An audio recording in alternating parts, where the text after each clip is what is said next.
সংগঠনের নাম দিয়ে বলুন। আপনি শ্রদ্ধা নিবেদন করেছেন, দোয়া মোনাজাত করেছেন এবং আজকে 45তম শাহাদত বার্ষিকী শহীদ প্রেসিডেন্ট জিয়াউর রহমানের, মরহুমা বেগম খালেদা জিয়ার কবরও এখানে। এই প্রসঙ্গে একটু বলেন। বিসমিল্লাহির রহমানির রহিম। আমি শাহজাদা সৈয়দ মোহাম্মদ ওমর ফারুক সাহেব, বাংলাদেশ জাতীয়তাবাদী নাগরিক দলের সভাপতি হিসাবে আছি। তো আপনারা জানেন না, আজকে আমাদের এই সংগঠন 20 বছর যাবৎ বিএনপির একটি সহযোগী সংগঠন হিসাবে চলতেছে। আমরা বিএনপির সমস্ত কর্মসূচিতে আমরা অংশগ্রহণ করেছি।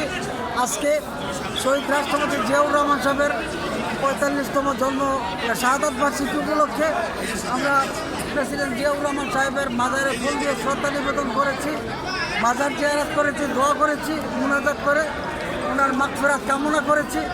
এবং আমাদের বাংলাদেশের মহামান্য প্রধান অতিথি,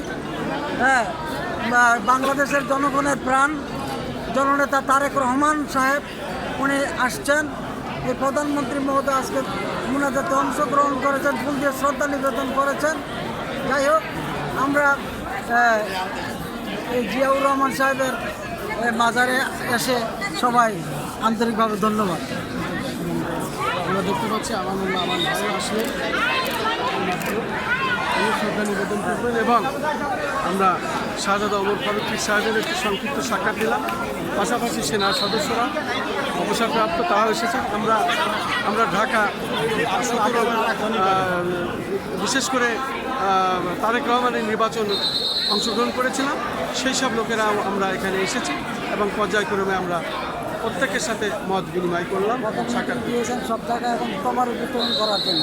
জি, শাহাদত বার্ষিকী বাংলাদেশের প্রত্যেকটি জায়গায় দোয়া মাহফিল এবং তোবারক বিতরণ চলছে, সারাদিনই চলছে। আমি খন্দকার মাসুদুজ্জামান।